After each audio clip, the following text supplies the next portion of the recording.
Olá, vamos para mais uma aula de desenho, tá? E aí, nessa aula, a gente vai falar sobre tolerância geométrica.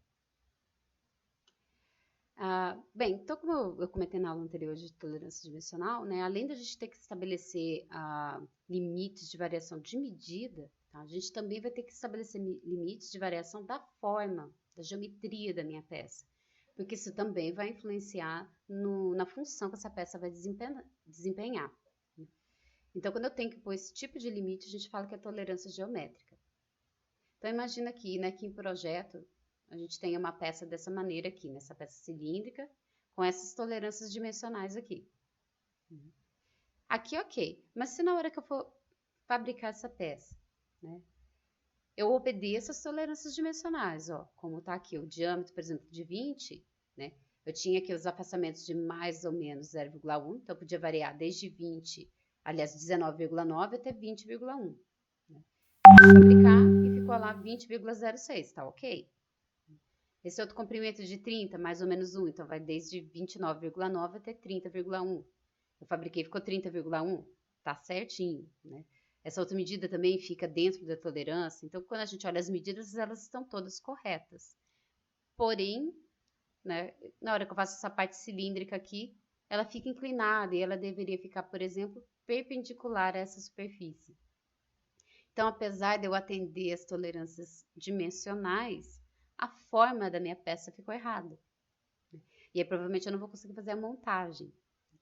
Então, não adianta eu só obedecer as medidas, mas, né, pecar na geometria. Então, a gente precisa também estabelecer uma variação na geometria que é aceitável para eu poder fazer a montagem dessa peça.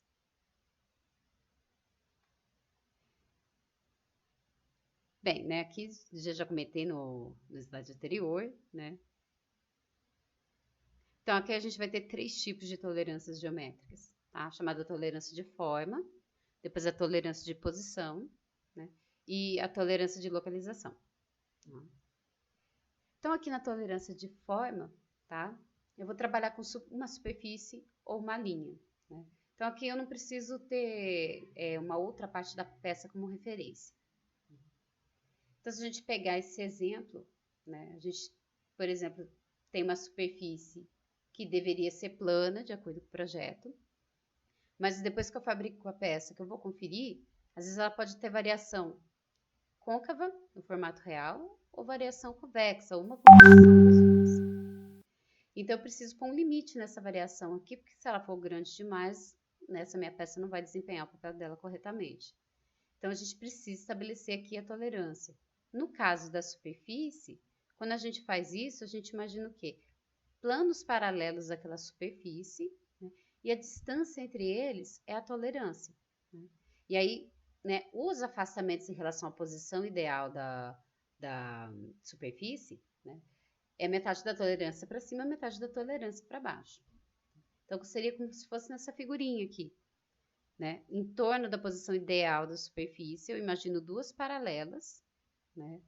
Metade da tolerância acima, metade abaixo. E aí a real pode ter qualquer ondulação, qualquer variação, desde que fique entre esses dois limites. Então, esse exemplo, né, a gente chama de tolerância de planeza, né, que eu estou definindo o quanto que pode variar uma superfície, mas eu ainda posso considerá-la como plana. O símbolo que a gente usa no desenho, tá, é essa figura aqui, é quase um losango. E a gente indica dessa forma, a gente faz, né, uma caixinha aqui primeiro, onde a gente coloca o símbolo da tolerância. Depois, ao lado aqui, a gente faz a outra caixinha para colocar o valor da tolerância. Tá? Aqui a gente coloca em milímetros. Então, aqui é 0,05 milímetros. Tá? Isso aqui é diferente de rugosidade, que a gente escreve mesmo em milésimo de milímetro, em micrômetro. E aí a gente depois pega, ó, e faz a seta para indicar onde eu estou aplicando essa tolerância, né? Não, qual a parte da peça que vai se submeter a essa tolerância. Então, nesse exemplo, né, tá dando que é essa superfície aqui da peça, né? Vai ser essa do topo da peça. Bem, a gente também pode ter, tá, a chamada tolerância de cilindricidade, quando eu vou aplicar na superfície externa do meu cilindro, né, do meu eixo, por exemplo. Então, o que é a ideia aqui? Eu vou imaginar 2 cilindros, né, com a distância entre eles da tolerância indicada, isso na direção do raio. E aí vai ser um cilindro, né, com um raio com metade da tolerância a mais e o outro com metade da tolerância a menos do raio nominal. E aí a superfície do cilindro real pode ter qualquer variação, qualquer ondulação, desde que fique entre esses dois cilindros concêntricos. E aí eu vou considerar ainda que essa peça está cilíndrica. Se passar da tolerância, né, a peça está com defeito. Para indicar no desenho, né, a gente usa esse símbolo, né, que é um círculo com duas linhas paralelas aqui encostando nele. E ó, reparem que é sempre o primeiro símbolo e depois o valor, né, da tolerância. Vocês reparem também que está aqui o valor da tolerância mesmo propriamente dito. A gente não indica aqui na geométrica os afastamentos. Porque o afastamento aqui vai ser sempre o mesmo valor, para mais e para menos. É sempre metade da tolerância. Então, para indicar aqui, né, a gente faz isso e põe a seta indicando, né, que parte da peça que eu estou aplicando, né, qual diâmetro eu estou aplicando essa tolerância de cilindricidade. Então, nesse exemplo aqui, está sendo aplicado nessa parte do eixo. Bem, e aí quando a minha superfície não é nem plana, né, e nem cilíndrica, então a gente vai aplicar uma tolerância chamada de superfície qualquer. Tá? É o caso, por exemplo, de uma superfície, né, que é ovalada, por exemplo. Então, ela não se encaixa em nenhum dos dois tipos. E aí, o raciocínio é o mesmo, tá? Assim, é parecido com o da planeza. Eu vou imaginar dois planos com o mesmo formato do plano ideal daquela peça, afastados entre si do valor da tolerância, metade para cima e metade para baixo da posição ideal da superfície da peça. E aí, a superfície real pode ter qualquer variação desde que fique entre esses dois planos. Então, aí ela é considerada ainda correta. Bem, eu posso aplicar em relação às superfícies, mas eu também tenho tolerâncias de forma em relação a arestas, a linhas, tá, da minha peça. E a gente tem três tipos. A gente tem retilineidade, que seria o, vamos dizer, entre aspas, o equivalente à planeza. A gente tem circularidade e tem o linha qualquer.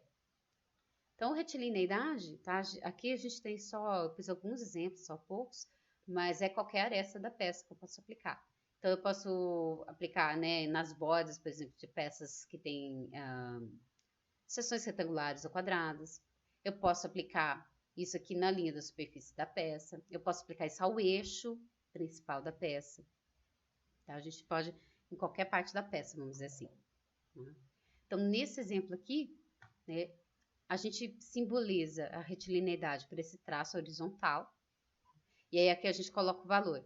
Né? O que está querendo dizer isso aqui? Que eu vou aplicar essa tolerância no eixo, né, na linha de centro aqui, do diâmetro do cilindro. Tá? Então, é esse eixo da parte cilíndrica que vai ser submetido a essa tolerância de retilineidade. E aí, como é que eu vou imaginar, né, nesse exemplo? Vou imaginar que em torno do ponto central, né, ou seja, do eixo aqui, na posição ideal dele, da peça, vou imaginar que um cilindrinho com o diâmetro do valor da tolerância.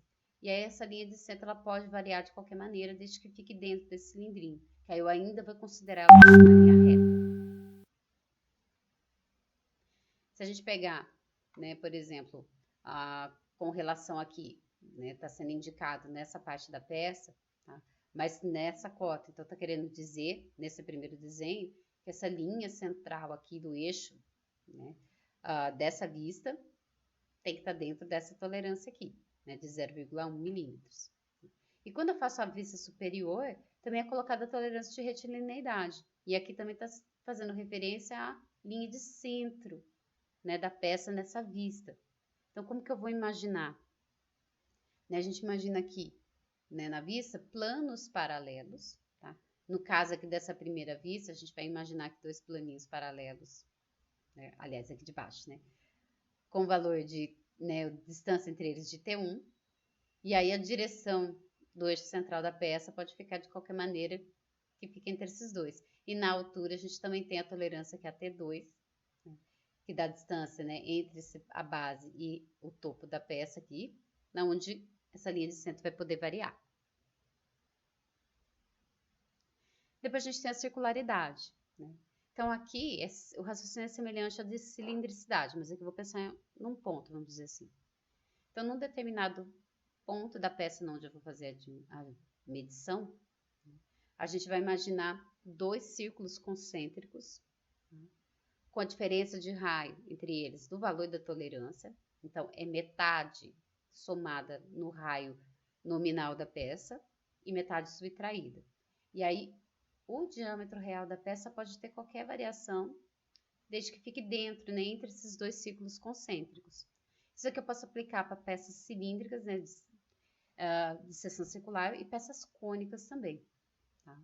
Eu posso aplicar esse tipo de tolerância. Como que eu indico no desenho? O símbolo aqui é um círculo. Ao lado a gente sempre coloca o valor em milímetros. E aí na seta eu vou colocar, né, em que parte da superfície da peça que eu vou aplicar essa tolerância. E depois, se, né, a forma da minha peça não é nenhuma linha, não é um círculo, então a gente chama isso de linha qualquer. Se a gente pegar nesse exemplo aqui, ó, essa aresta da peça, né, não é nem circular nem reta. Então, a gente põe essa tolerância de linha qualquer. O símbolo, tá, é esse meio círculo aberto. Porque lembra que o símbolo da superfície qualquer é esse meio círculo fechado. E aí, o que eu faço? Eu vou imaginar 2 linhas, né, com distância entre elas aqui, sempre do valor da tolerância, metade para cima e metade para baixo da posição ideal da aresta da peça. E aí, a aresta real pode variar de qualquer maneira aqui, desde que fique entre esses 2 limites. Depois a gente tem a chamada tolerância de orientação, tá? Que é quando eu tenho que estabelecer limites de variação de posição de um determinado, aliás, posição não, de orientação de um determinado elemento da peça com relação ao outro de referência. Então, vocês vão ver que aqui a gente vai ter que sempre trabalhar com 2 elementos da peça. Um que vai ser a referência e o outro que vai ser sujeito à tolerância. Então, por exemplo, a gente tem aqui a tolerância de paralelismo. Então, aqui eu vou estabelecer que uma determinada parte da peça vai ter que ser paralela a uma outra que eu estou usando de referência. E aí aqui pode ser entre linhas de centro, entre os furos, né, centros de furos, ou entre a base da peça e o centro de um furo, ou o centro de furo e uma base da e uma lateral da peça, ou laterais da peça. Eu posso aplicar aqui em várias partes da peça. Então, nesse exemplo, como é que a gente está indicando, né? Nesse exemplo, eu estou trabalhando aqui com os 2 centros dos furos. O centro desse furo inferior aqui vai ser a minha referência e a gente indica ela fazendo uma caixinha e colocando uma letra para dar um nome para essa referência. E a indicação, ao invés de eu fazer a seta, igual eu faço a seta da cota, aqui é diferente, eu faço um triângulo, né? E a base do triângulo vai ficar encostado onde vai ser minha referência. Nesse exemplo aqui, quando eu coloco ele na cota do diâmetro, eu estou me referindo à linha de centro desse diâmetro. Então, eu vou colocar ele encostado dessa maneira aqui na linha de chamada. Tá? E aí, depois, no outro furo, onde eu vou colocar, impor a tolerância, aí é aquele modo que a gente já tinha visto. Só vai acrescentar uma caixinha aqui, porque ao lado eu vou dizer quem é a minha referência. Então, o símbolo da tolerância é 2 linhas paralelas inclinadas. O valor da tolerância, né, isso que está querendo dizer que eu estou colocando no centro do furo. E quem é a minha referência, né, que é o centro do furo A. E aí a seta apontando aqui na cota do diâmetro do furo que eu estou colocando a tolerância. Como que eu imagino isso, né, importante lembrar. Né, eu vou imaginar aqui, né, como se fossem 2 planos, 2 linhas paralelas aqui, com a distância desse valor para cima e para baixo, né, metade para cima e metade para baixo, e a posição do centro desse furo pode ficar de qualquer maneira, desde que fique dentro desse intervalo, que eu ainda vou considerar paralelo ao eixo da base da peça, né, ao furo da base da peça. Depois a gente tem a perpendicularidade. Então aqui, né, eu estou dizendo que uma determinada parte da peça tem que ter 90 graus em relação a uma referência. E aí aqui também é qualquer elemento. Pode ser entre base e linha de centro de um furo, entre furos, né? Ou um furo de referência e, né, uma aresta da peça. Então, depende do que eu quero exigir ali na fabricação daquela peça.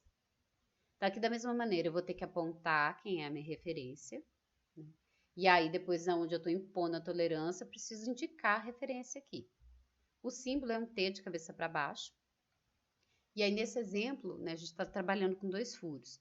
Então, aqui na referência, ó, triângulo com a base encostada na linha de chamada, letra para dar o nome. Então, aqui eu estou dizendo que a minha referência é a linha de centro desse furo. E aí eu estou impondo que na linha de centro desse outro furo, ele tem que ter 90 graus com o primeiro. Mas essa linha de centro vai poder variar dentro dessa tolerância. A gente imagina como se fosse um cilindrozinho, tá? Aqui dentro, com o centro na posição ideal do centro do furo. E o diâmetro dele desse valor da tolerância. E aí a linha de centro real pode variar de qualquer maneira, inclinar de qualquer maneira, desde que fique dentro desse intervalo, que aí eu vou considerar ainda como perpendicular.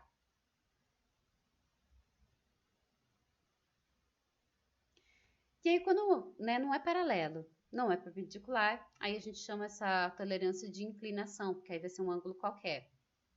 Então pode ser 20, 30, 120 graus, né, é um ângulo qualquer.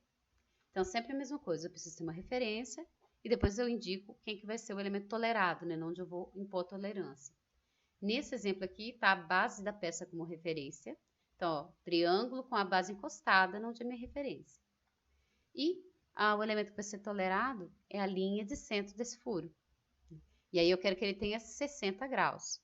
Então, eu estou com o símbolo, que é esse V deitado, para inclinação, valor da tolerância e quem é a minha referência. O que eu vou fazer aqui? Como é que eu vou imaginar? Eu vou imaginar duas linhas paralelas a essa aqui, né, com a distância entre elas de 0,1 milímetros, que é o que está nesse exemplo, né, metade para cá, metade para cá. E aí o centro real do furo pode variar aqui a posição de qualquer maneira, desde que fique entre esse intervalo. Que aí eu considero que está obedecendo ainda o ângulo de inclinação de projeto. Bem, e aí depois, né, o último tipo que a gente tem é a tolerância de posição. Então, né, eu vou ter que sempre estabelecer aqui variações de posição de um determinado elemento com relação a uma referência. Eu posso ter uma ou mais de uma referência aqui. E aí a gente vai ter três dentro desse tipo aqui. A de localização, de concentricidade e de simetria. A de localização, tá? Ela vai definir a posição desse elemento. Então, nesse exemplo aqui, ó, está sendo imposta a tolerância de localização, tá? Que o símbolo, né, esse círculo com essa cruz, como se fosse uma mira. E aqui eu coloco o valor, né, da minha tolerância. Aqui a gente pode indicar de uma maneira um pouco diferente quem são as referências, porque as minhas referências são aqui com umas cotas, né, para posicionar esse elemento. Então, o que eu faço? Eu faço, né, o retângulo em torno dos valores das cotas, porque aí eu já sei que elas vão ser as minhas referências. E aí a minha tolerância está sendo imposta aqui, ó, na linha de centro desse furo.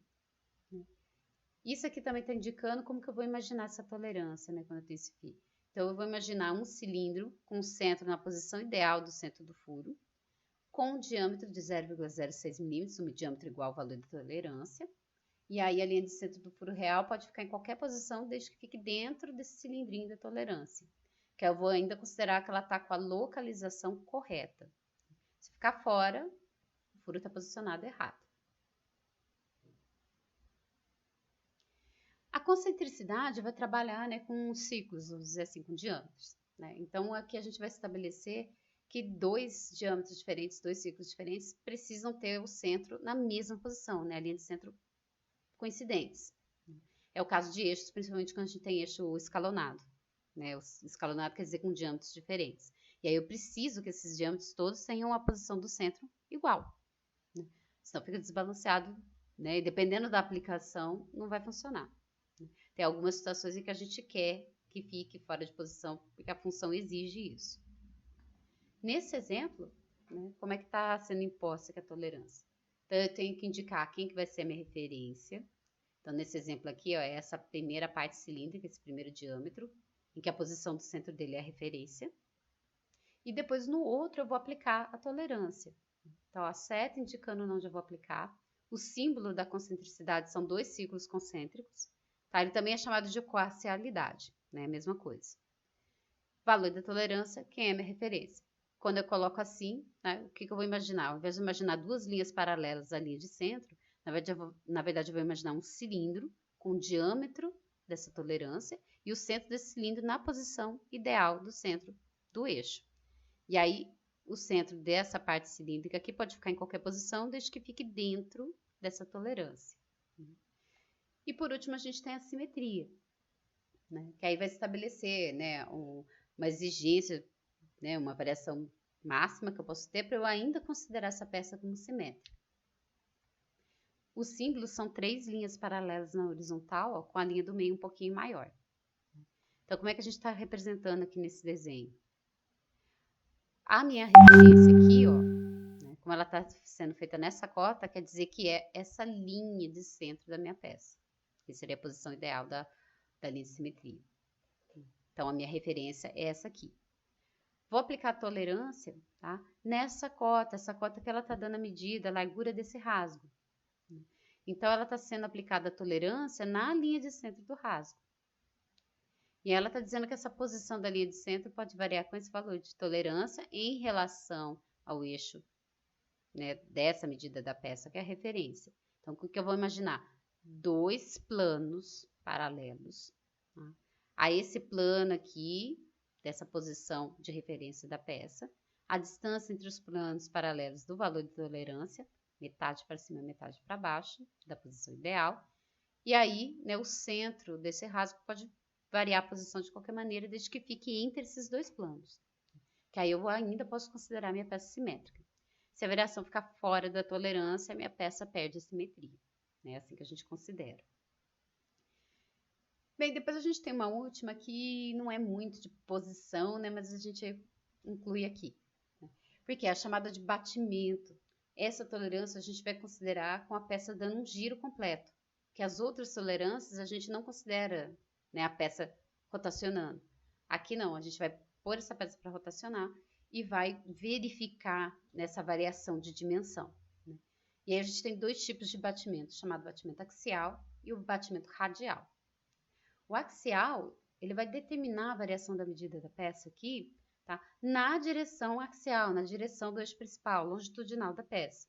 Então, a gente pegar esse exemplo para ficar mais claro, a minha referência aqui, ó, é esse eixo, né, essa linha de centro, dessa parte cilíndrica aqui do diâmetro menor. E aí eu estou impondo a tolerância de batimento axial nessa face aqui da peça.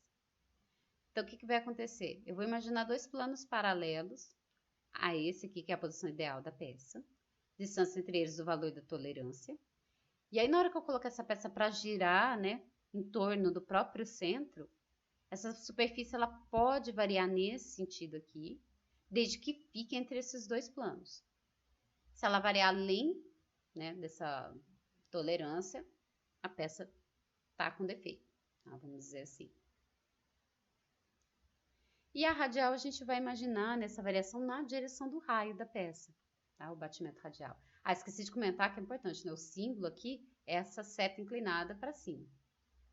É o mesmo para radial e axial. Eu vou saber a diferença entre os dois de acordo com o que eu indico na onde é o elemento tolerado e as referências. Então, nesse exemplo aqui eu tenho o eixo escalonado e eu coloquei como referência, né, foi colocado a linha de centro aqui, ó, dessas 2 partes aqui que tem diâmetro menor. Então, as 2 são referência. E aí, o que eu vou fazer, né, para medir a tolerância, né, imaginar? Vou imaginar 2 círculos, tá, concêntricos, distância entre eles na direção do raio igual ao valor da tolerância. Então, é um círculo com o raio nominal mais metade da tolerância e o raio nominal menos a metade da tolerância. E aí, a medida aqui do diâmetro, né, real, ela pode ficar aqui, variar de qualquer maneira, desde que fique entre esses 2 círculos concêntricos. Né? E a posição do centro deles é em relação, né, é a mesma que a linha de centro dessas 2 partes do eixo que eu usei de referência. Então, se a variação ficar dentro desse valor, né, o eixo está correto, senão está com defeito. E para verificar, lembra que batimento eu tenho que pôr a peça para girar, tem que rotacionar. Então, eu prendo ela, né, em contrapontos aqui na posição mesmo do seu centro, né, e aí eu giro ela em torno do próprio centro para fazer essa medição. Então, essas que são as nossas tolerâncias dimensionais, tolerâncias geométricas aqui, né, para a gente poder controlar também a forma da peça, além da dimensão, para ela poder desempenhar o papel dela corretamente. Bem, então a gente fica por aqui. Qualquer dúvida é só me mandar mensagem, né, no comentário do vídeo ou na página da disciplina, né? E a gente se vê aí. Até a próxima aula.